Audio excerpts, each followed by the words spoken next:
Never buy a used school bus. Never. Never ever.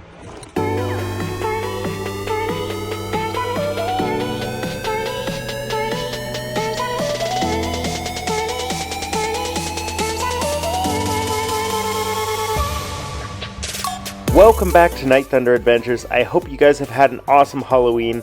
I got the chance to finally take the bus out and show it off. I got to DJ a trunk or treat event, and the kids absolutely loved seeing the bus.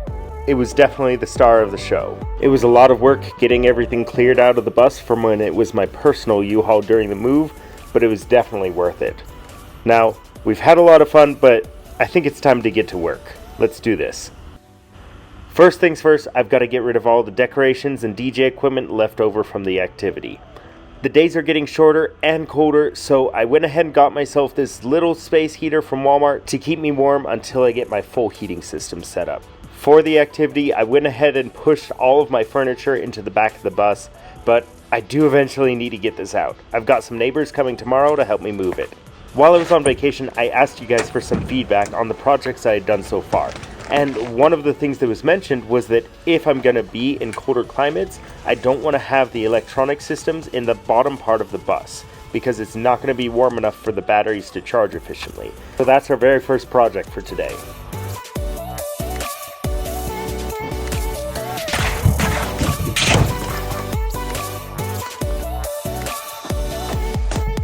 I've got everything moved up to the top, but before I can hook it up, I need to figure out this lighting.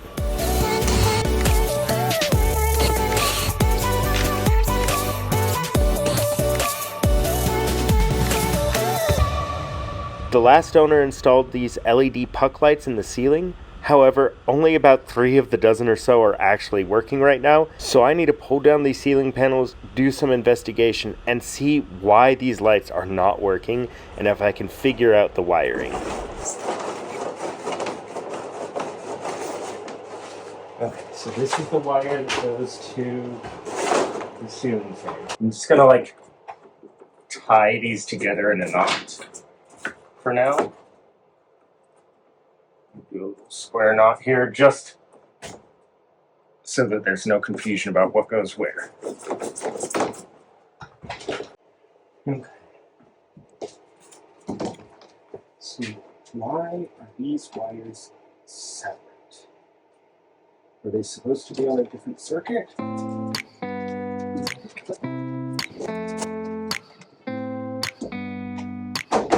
Might need to take this down.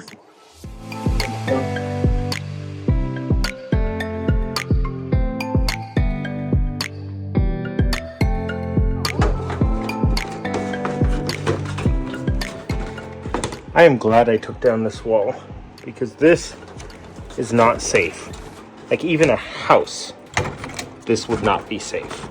It's just a piece of electrical tape is all that's separating this wire from a metal wall. What followed was seriously hours and hours and hours of ripping panels out, tracing wires, and trying to figure out what was up with this wiring. Never buy a used school bus. Never. Never ever. So let's skip some of that and get to the good part. I think I figured it out. So, I got one wire ran from over where the batteries are now through the wall up to this light switch.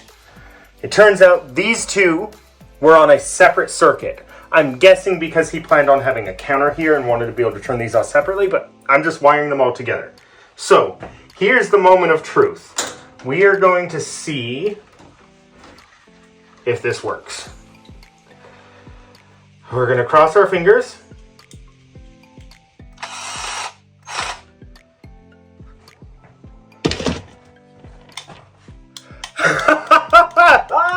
I've never wired a light switch before in my life, so this is kind of exciting. Okay, so let's get these kind of tucked away here.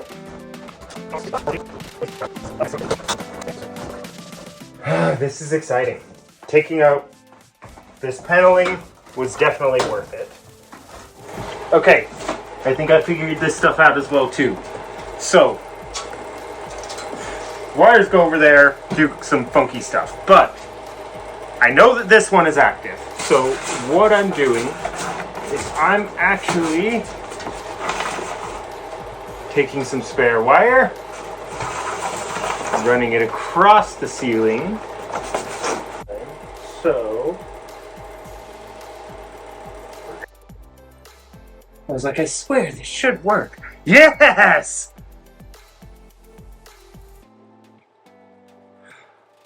Okay, things are coming along. Things are definitely coming along. All right, check out what we got.